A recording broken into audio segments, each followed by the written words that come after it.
Ladies and gentlemen, if I get your attention, we're going to get started momentarily.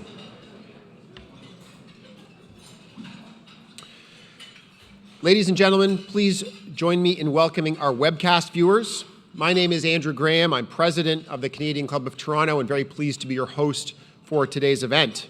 Viewers, thank you for joining us. We are nearing the close of another successful season at the Canadian Club. This is our 122nd season, and we're really proud that we continue to do what we're focused on, which is bringing people and ideas that matter to Canadians to this podium, to share them with all of you and to be able to facilitate great conversations. We were saying at the table that even though we live in the age of technology and the internet, some things haven't changed. The desire to sit down with people that you know or may not know and share a meal and listen to a great speech is something that has not changed despite the advent of Twitter and Facebook and other kinds of social media. Many people and organizations come together to make events like today possible. Let me thank today's event sponsor, first of all, PwC, represented by Howard Kwan, and Salesforce, represented by Peter Theocharis. Thank you.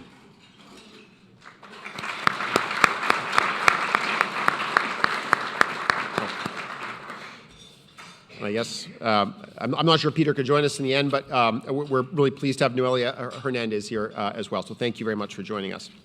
I'd like to extend thanks to Helen Reeves from Monroe Chappelle, who has sponsored the attendance of the youth and young leaders from the Ryerson Leadership Lab and Civic Action. Where are you sitting? Over there. Thank you for joining us. And now it's time to introduce our speaker. Canadian Tire is almost surely one of this country's truly iconic brands. It's likely that many of us still have some Canadian Tire money tucked away somewhere, perhaps in a kitchen drawer or a glove compartment. And while the paper version has changed, the popularity of the brand and its endurance has not. Allan MacDonald is the Executive Vice President, Retail at Canadian Tire Corporation. He oversees the retail giant's 1,700 retail and gasoline outlets across the country. These include Canadian Tire stores, Sport Chek, Mark's, and Helly Hansen. Allan is leading Canadian Tire's shift to become a more product and brand-led company, and the results have been impressive. Allan has held several leadership positions, including President of Canadian Tire Retail, Senior Vice President of the Automotive Division, and I was told at lunch that he is a car aficionado, so I'm sure that was a especially fun role for him. Chief Marketing Officer and Vice President of Corporate Strategy. Before his career at Canadian Tire, the Cape Breton native, and a quick hello to the table from Acadia. Where are you folks? Thank you for being here. He also held roles at Bell Canada, Alliant Inc., and British Telecom. Joining Mr. MacDonald in conversation after some initial remarks is Amber Mack. Amber began her career during the dot-com boom and served as a strategist for several technology companies. She's also a popular best-selling author. Her books include Power Friending and Outsmarting Your Kids Online. She's a regular speaker at international events, and she also contributes to media organizations like Fast Company, CNN, CTV, and Sirius XM Radio. Allan, I'm pleased to pass the Canadian Club of Toronto podium over to you.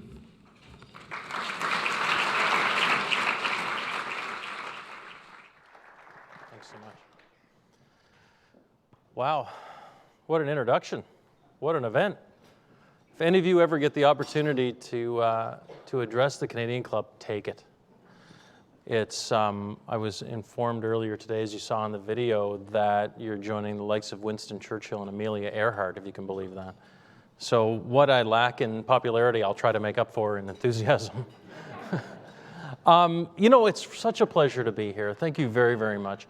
You know, when you work at Canadian Tire, it's a very unique thing. Whether I'm home in Nova Scotia or I still say home in Nova Scotia, even though I've been in Toronto for 10 years, it's kind of something we do, so my apologies.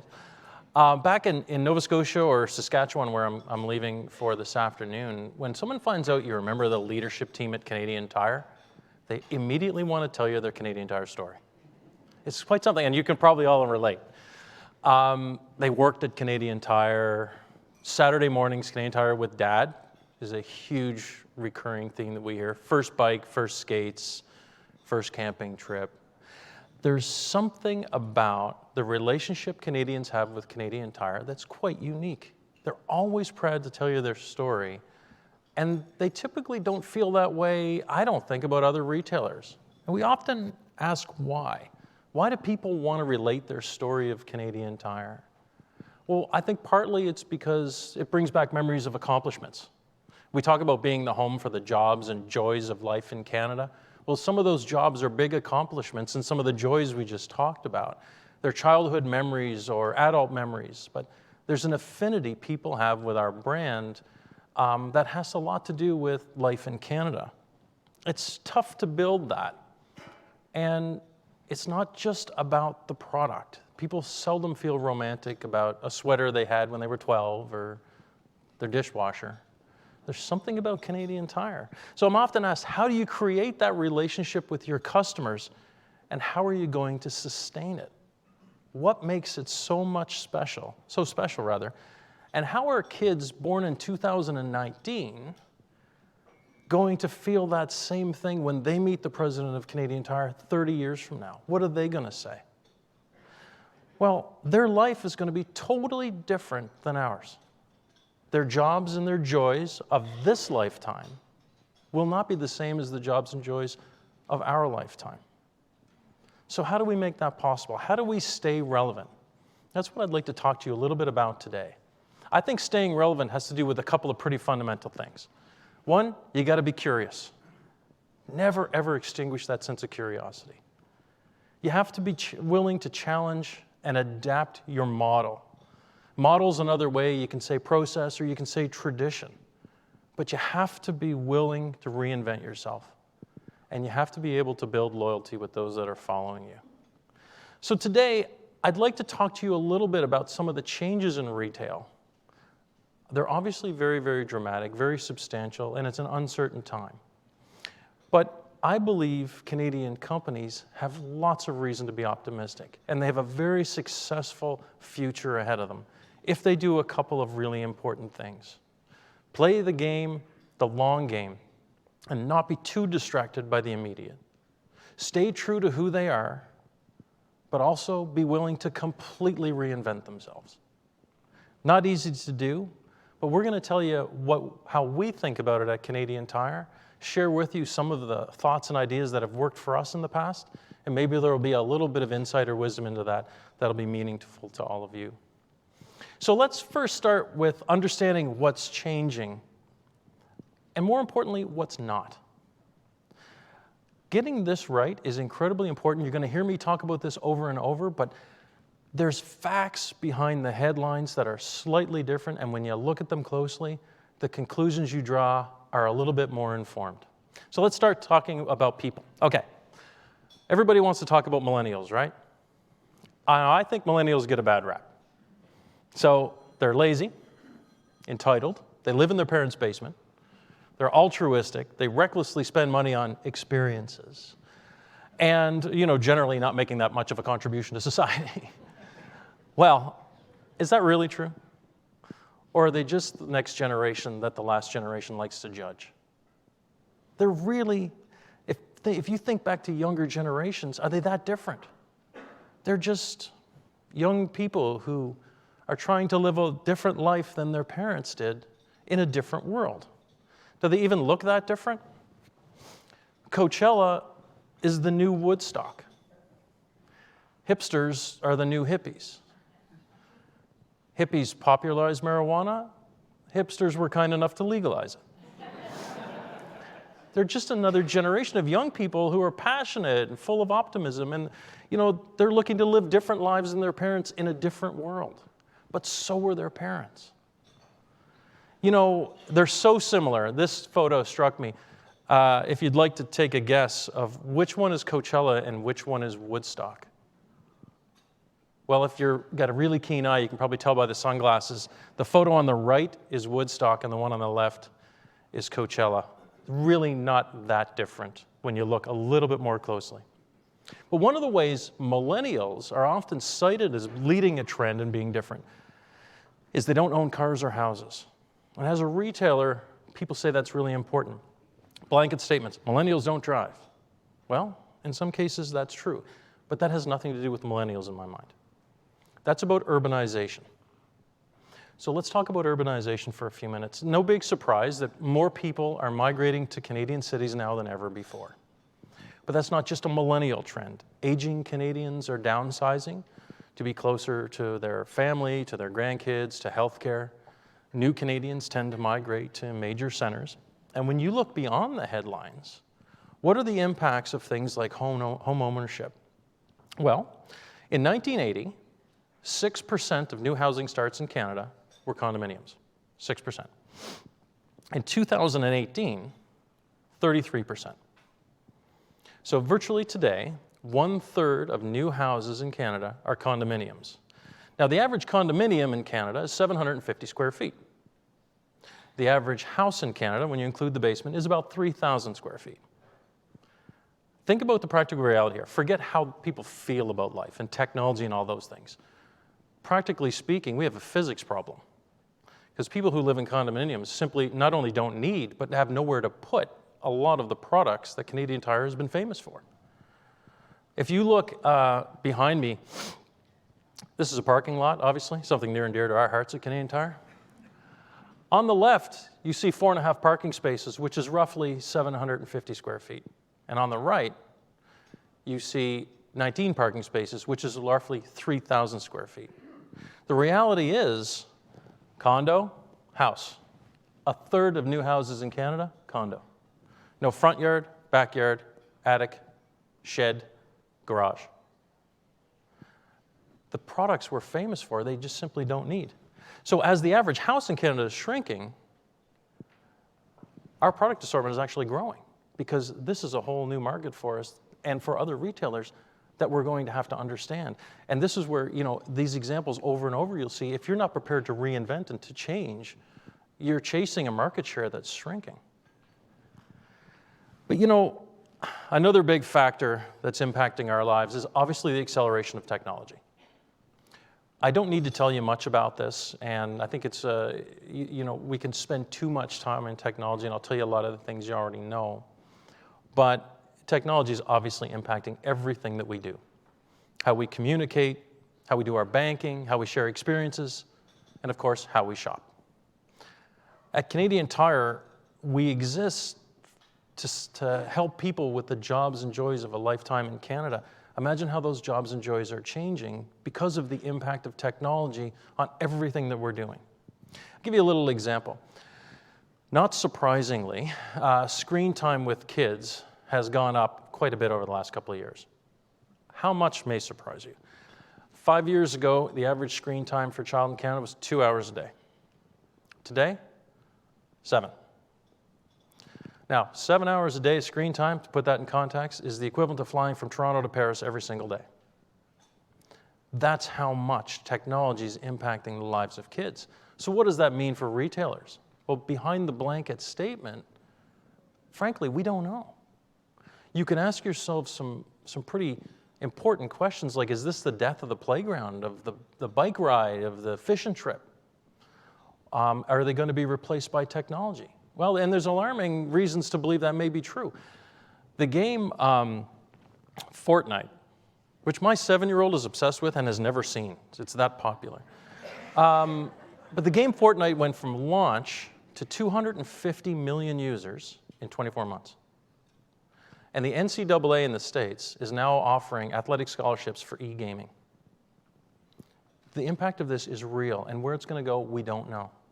Having said that, there's still reasons to be optimistic when you look past it all.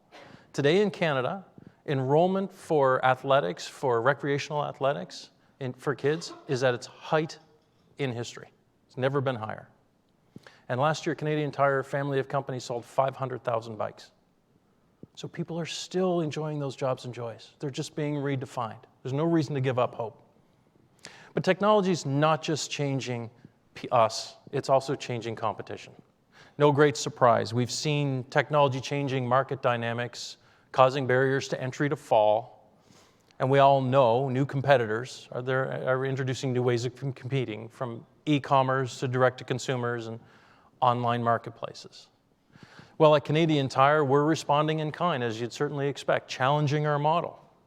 We've evolved to create the Canadian Tire Marketplace, which is a whole amalgam of our retail banners and our iconic consumer brands, like Helly Hansen, Vermont Castings.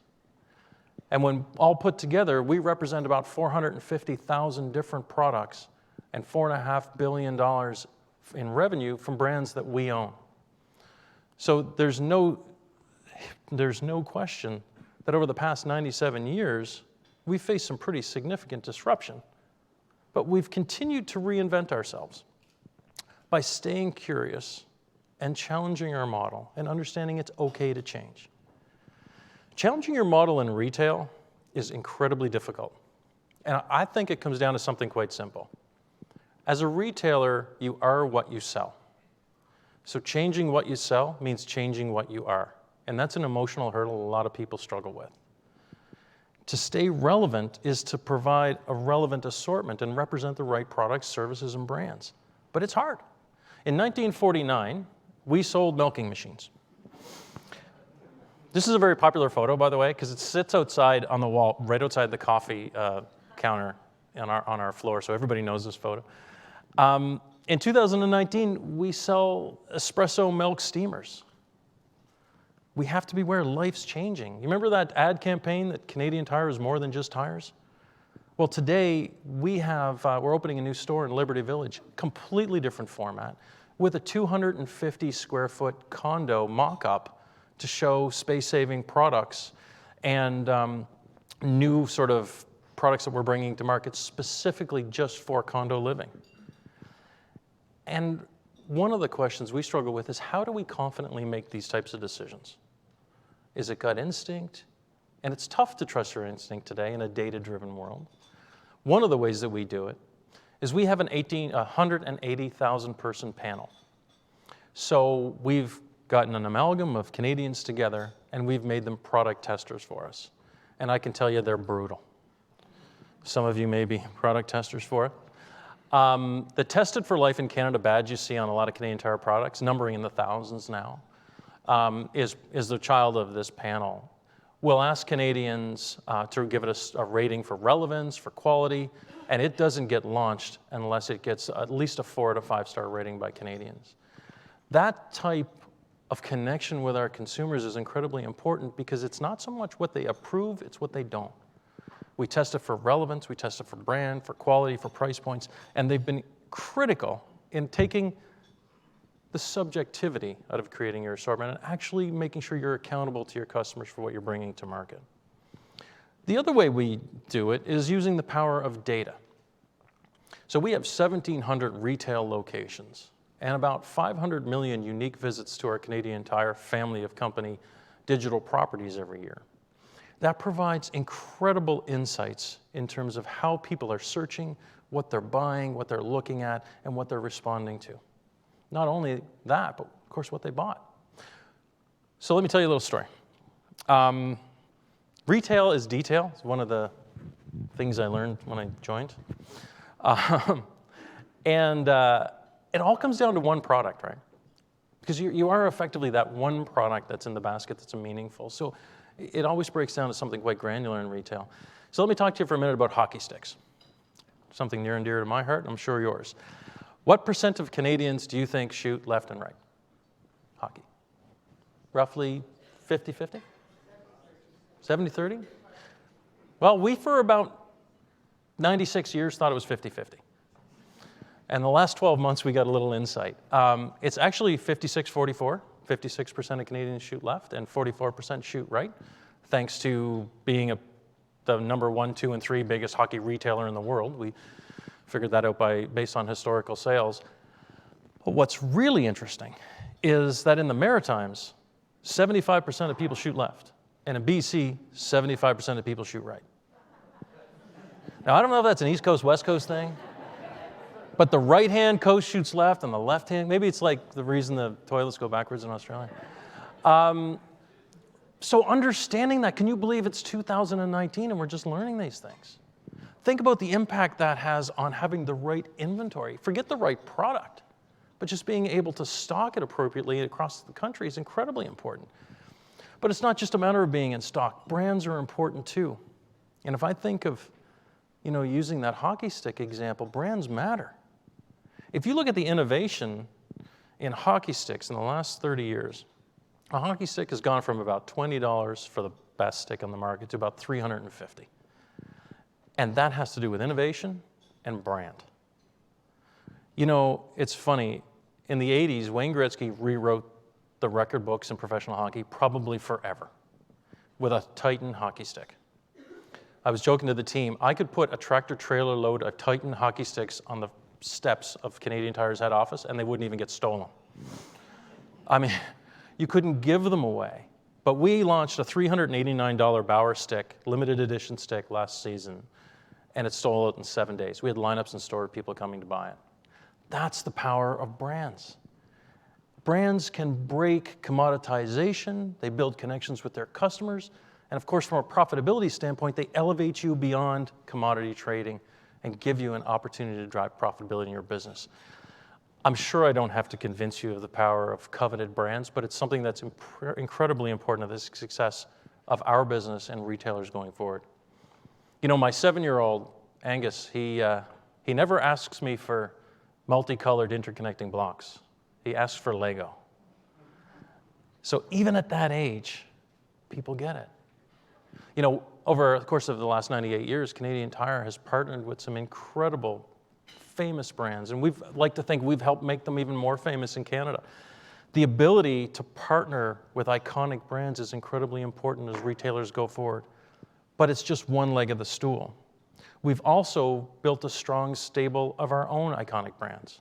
From Motomaster in 1934 all the way to today, Canadian Tire has invested in acquiring and building brands that'll give us an opportunity to have products that are exclusive to us, to brands that are exclusive, and helps us differentiate from our competitors who look and feel the exact same some days.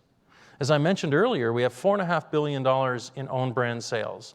To give you a flavor, most people don't realize this, but as I mentioned, there's Helly Hansen, there's Vermont Castings, Sherwood Hockey, there's Woods, just had a really successful year, Canvas, our interior brand, Maximum in power tools, and from Amber's hometown, Paderno, just to name a few. You know, over the course of the last few minutes, I've been telling you about what we're doing to change the game. We're asking questions. We're asking questions about how life in Canada is changing, about how our competition is changing. We're using data to build compelling assortments, and we're getting the right brands by having great partnerships and buying our own and buying and building our own. All of that is about building even greater loyalty with your customers, or as we like to think of it as Canadians. Because at Canadian Tire, every Canadian is our customer. But when we talk about building loyalty, you can mean two things. There's loyalty to the brand, and there's loyalty programs. Now, building loyalty to your brand is effectively everything that you do. But loyalty programs are something separate and aside, although they're a contributing factor too. And in retail today, especially in Canada, loyalty programs have become more important than ever. They've gone far beyond discount programs. They're now used as incredible sources of data to improve your assortments or experiences and a way to engage your most loyal customers. And this is more true for Canadian Tire than almost any other company. I mean, we have one of the oldest and most iconic loyalty programs in the world. Canadian Tire Money is launched in the early 50s. It's printed by the Canadian Mint. It's in the Webster's Dictionary and almost every glove compartment and from top of every refrigerator virtually in Canada. It's so iconic that it's something we're even proud to post on a pub wall in Dublin to make sure that everybody knows a Canadian was there. But like the rest of Canadian Tire, it's evolved. As some of you may know, 7 years ago, we launched the first digital version of Canadian Tire Money, and then last year we launched Triangle Rewards. I'm often asked when we're going to retire Canadian Tire Money, and my standard answer is when I retire, because I'm not going to be the person that kills Canadian Tire Money. I suspect the person who comes after me won't either. It's too iconic and it's too part of the fabric of Canada. But we had the courage to change it. If you can imagine the internal discussions that we're going to change Canadian Tire Money, you can't mess with Canadian Tire Money, but you have to. So we launched Triangle Rewards, which created an umbrella brand for our whole family of companies and our credit card. Today, it's one of the fastest growing loyalty programs in Canada and one of the most successful credit card programs with Canadian Tire Bank. Talk about challenging your model and staying relevant. Good old Canadian Tire Money has transitioned to a world-class program where we can reward loyalty, we can communicate with over 9 million Canadians as often and as frequently as we want. And it provides us with incredibly rich data for our data scientists to be able to gather insights to advise us on everything from the assortments we choose, to the experience in store, to our online experience, to our pricing. It's incredibly powerful. So think about that hockey stick. Because of data and because of loyalty, we can have the hockey stick you want, the price you want, the brand you want, where you want it, when you want it, whether it's 1988 or 2019. So what's our future? Well, of course, it's e-commerce, it's artificial intelligence, it's marketplaces, it's millennials, and it's probably self-driving cars. But it's a lot more than that. Our future is about staying true to what makes us special, understanding life in Canada, continuing to reinvent ourselves, probably making it a little less obvious visit to visit, but pretty substantial over time. If we do this well, 30 years from now, my son's going to run into the president of Canadian Tire, and he's going to be incredibly excited and incredibly proud to tell his story. And he'll use virtually the same words that I used and the same words that I hear today, but he'll be talking about a completely different company and a completely different experience. The jobs and joys will be different. The shopping experience will be different. But the sentiment, the time with family, the accomplishment, the new experience will be exactly the same. And that's what's going to keep us around for another 98 years. So with that, thank you very, very much.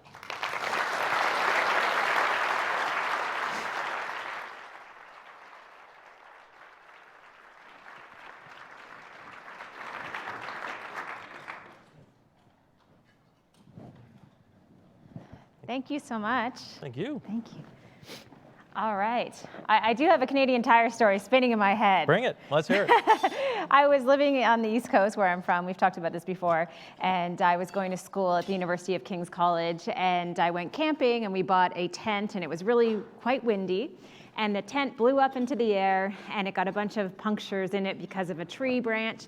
And we thought, well, we heard that Canadian Tire will take back anything. Let's see if they'll take this back. Sure enough, they did. I think I told Amidst, but we call them renters. We do. I was in college, okay? People that buy tents on Friday and have to return them on Monday. It worked out okay for me. It did, and we're glad. And it's great to have you as a customer. Excellent. So when we were talking on our call before this event, you said something that just really stuck with me. You said that Canadians love to talk about hockey and politics. And in many ways, Canadian Tire is really at the intersection of both of those. Let's talk a little bit more about that. Yeah, I mean, it is actually. It's funny. We're certainly at the center of hockey. We try to stay out of the drama side of hockey. And more at the center of politics than you probably realize. So ratified. Had some pretty big implications for the consumer side of life in Canada. And whenever that happens, I mean, it affects retailers of our size and sort of concentration in Canada quite dramatically, which means that it's going to also impact Canadians quite dramatically. You know, the global, from a global geopolitical standpoint, Canadian Tire is the largest trading partner with China in Canada of any industry. So about 3% of Chinese imports are Canadian Tire. We opened our first office there in 1988, so we were a long-time trading partner with China. And when you start to talk about things as major as disruption of trade or tariffs, that has a big impact on our business. But things like the price of oil has a big impact. And for us, it's about managing risk. It's about continuing to maintain your business with that kind of uncertainty. but it's also our relationship with Canadians and how we make sure that the impact to Canadians is as sort of managed and as transparent as possible. So you've been at Canadian Tire for 10 years. 10 years, yeah. And one of the things that I've seen you talk about before is many of the bold moves that have been done at Canadian Tire. If you think about your history over the past decade, what bold initiative are you most proud of? Wow, I'd say two.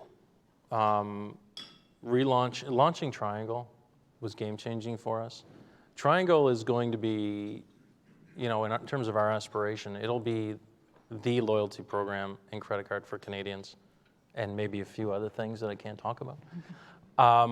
I'd like to see someone land in Canada who's moving here, and they run into you, and the first thing you say when they ask for advice is, well, you have to have a Triangle card.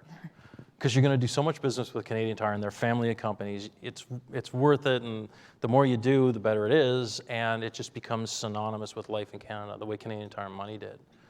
I think that's going to be game-changing for us, and then it opens up a lot of doors from the technology side. In terms of bold public moves, Helly Hansen was a big one, $1 billion. That really, in our minds, was a public declaration of our commitment to our owned brand strategy, our private label or our national brand strategy. And so far, it's been a huge success. Helly this year has done, they're going to go from about $30 million in revenue in Canada to about 100. And we're really, really proud. They've been a great addition to the family, and hopefully more to come. Why do you think that is? Well, I think Canadian Tire, we're one of those all shucks kind of companies, but there's something we do really, really well. A couple things. We're a great product company. I mean, we're in about 300 different categories, from winter tires to workwear. And because our competitive sort of response to the big American retailers like Target and Walmart and Home Depot that are all here or have been here in Canada has been just continue to innovate at the product level. We're also pretty good at the brand marketing side. Now, I'm just going to blow my own horn here because I was chief marketing officer for a while, but Canadian Tire is quite well known in retail circles to be a pretty good, iconic brand marketer. When you put those two things together and combine it with the power of Helly, some pretty magical things happen. I think it's true that we live in some pretty disruptive times today. There have been many other Canadian retailers that have been going through some difficult challenges over the past couple of years. Canada Goose is one example. So what do you think it is about Canadian Tire that will allow you to survive what could be one of the most disruptive times in retail over the next few years? That's a good question. I mean, there's sort of two pressures that I think are really important to understand. One is the consumer sentiment, and then there's the investor sentiment. So Canada Goose, most recently, a great company, that was investor sentiment, and that can be really distracting some days. Very important to manage, but can be very distracting. I think when the two most important things for us are focus on sustainable growth. So try to resist the temptation to get a short-term win or running a shortcut. And then the second one would be, are you prepared to reinvent yourself? I mean, truly reinvent yourself. And we have a joke internally. We talk about your old Aunt Stella. You love her, but you don't go visit her. We can never become Aunt Stella. We have to be relevant. Being loved is one thing, but you got to be relevant. And that means sometimes things that you love have to change. So you've talked a lot during your presentation about relevancy, and I think this is another thing that many businesses really struggle with. So let's talk about the past month. What do you think Canadian Tire has done that has allowed Canadian Tire to remain relevant over the past few weeks? Well, that's a great question. I think, there's some months that are really about joys and some months that are really about jobs. And this is going to sound incredibly pedestrian and boring, but it's how we make our money. When you have a cold, wet spring, life changes. So if I'm going to say a couple things that'll make sense to you, sump pumps are probably one. You're going to have some kind of a problem with your lawn. Life in Canada, and again, it's really important. There's jobs and there are joys. It's been a rainy season, so we sell about $60 million a year in rubber boots. They've been going really well. Raincoats, Helly Hansen's been doing well. So it's really about how do we use, in a lot of cases, data and technology to engage consumers with what's top of mind for them. And that's about keeping, keeping our brand relevant. Now, here's the really interesting thing. All the products that we've been promoting and selling over the last year, we bought at least 18 months ago. So the time window for which you're projecting is really, really long, and you have to be quite buttoned down to be able to do that. I think another impressive thing that you've done, since we are just on the heels of the Raptors championship, is just before Game 5 with Hoop Dreams. If you could talk a little bit about that, that might be another point of relevancy. Yeah, we, whenever we have a big playoff run in Canada, especially for Sport Check, it's a big deal. And we had a lot of people working long hours making Kawhi Leonard shirts that didn't exist a year ago. Armed guards in stores and all that kind of jazz. And it was, it's important to show up when the nation needs you. Now that sounds trite, but when your son or daughter is going to their friend's house for a Raptors party to watch the game and you can get a jersey or you can't, it makes a difference. And if we're there and we're able to stand up every time that you turn to us, so that's part of what makes you iconic. Another thing that I think that Canadian Tire has done over the past few years is to really focus on not just diversity, but also being an inclusive brand in many ways, whether it's a YouTube commercial that you've released or in my home province of Prince Edward Island, where you built this amazing $1 million playground that allows kids who have accessibility issues to come and participate in play.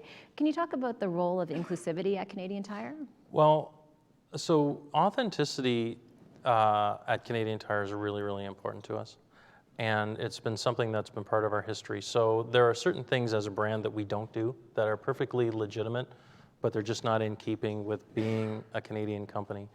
We have a certain attention to detail when it comes to quality for that reason. We don't lie to Canadians.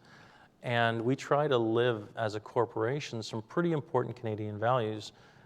Getting kids active in sport has been one that's been around for a long time. Jumpstart just celebrated it, helping its 2 millionth child since its inception, which has been great.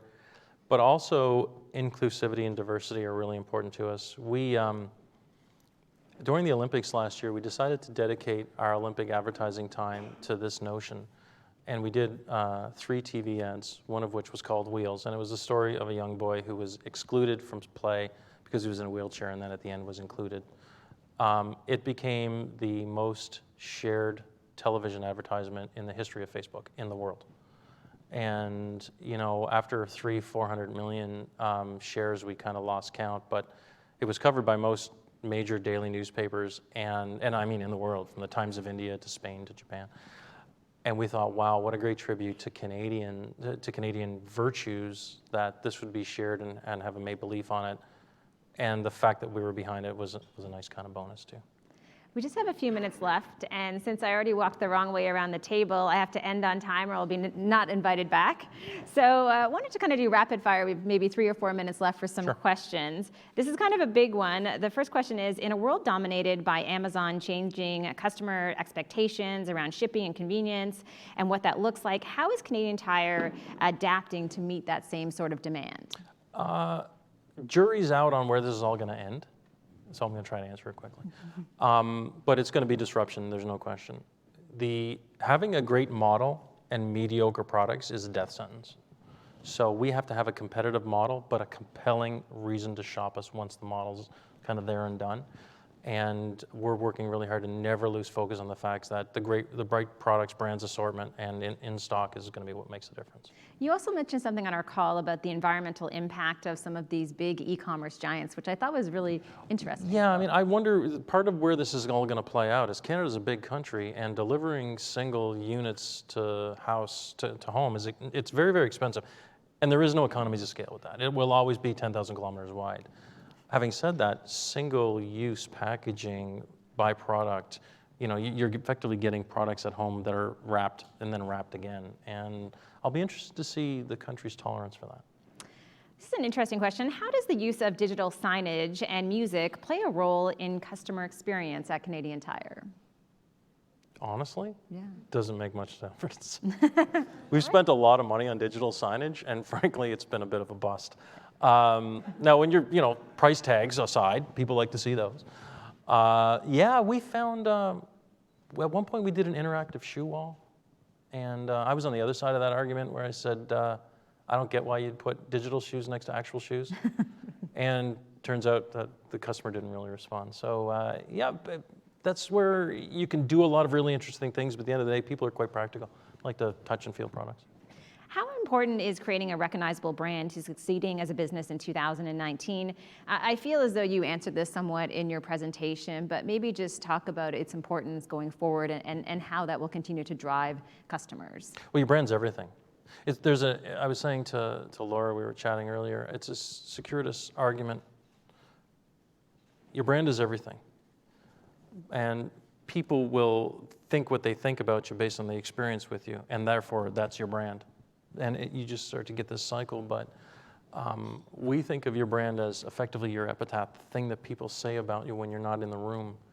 And if you're relevant, that's what people are going to say. And if there's a reason to engage with you, that's what people are going to say. And if there isn't, there won't. So a strong brand is really the result of what you've accomplished as opposed to what you're trying to achieve. What would you say to someone to convince them that Canadian Tire is a future success story, if you just had a minute with that person?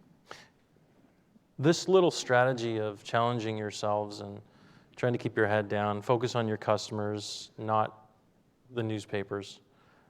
We like to make, have accomplishments rather than headlines. Canadian Tire's outperformed the market for the last 40 years by a pretty substantial margin. And I think that has to do with a fairly strong sense of obligation to the nation and to, quite honestly, putting Canadians first and making sure that you're always obsessively focused on being relevant. This last question is perhaps a quick one. You answered it a little bit, but maybe you can dive into it further. How has Canadian Tire been celebrating the Raptors' historic win? Well, I got kicked out of my office yesterday because people were watching the parade. We had to close 2 stores because we couldn't control the crowds for Raptors jerseys. And we're an MLSE partner, and look, we couldn't be prouder. And I think I'll join the throngs of Canadians who've said, now let's just add a Stanley Cup championship to that and we'll be done. Excellent. Well, thank you so much. Thank you very much.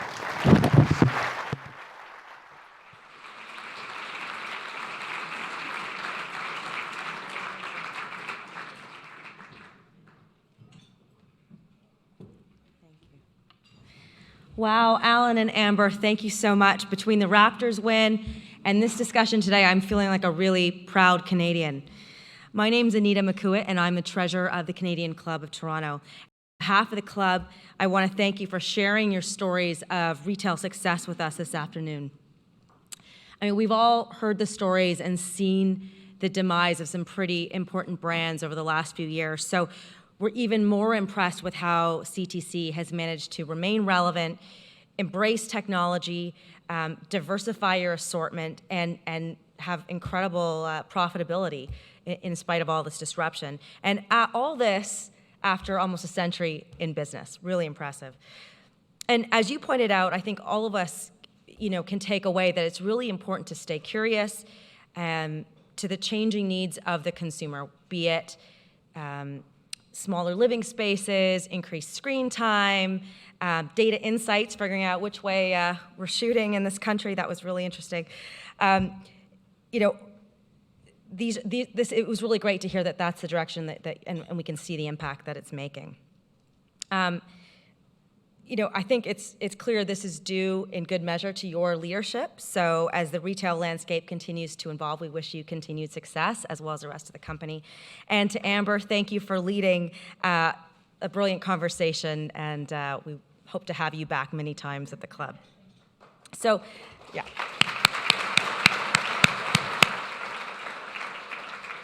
So before we conclude, let me tell you a little bit about our upcoming event. It's our final event of our season on next Tuesday, June 25th. The CEO of the Canadian Business Growth Fund, George Rosalatos, will be here to speak about getting entrepreneurs to think bigger, and we hope you can attend that. I'd like to extend another round of thanks to today's event sponsors, PwC and Salesforce. And thanks to MediaEvents.ca, Canada's online event space, and VVC for live streaming today's event. Thanks for coming, and we hope to see you again soon.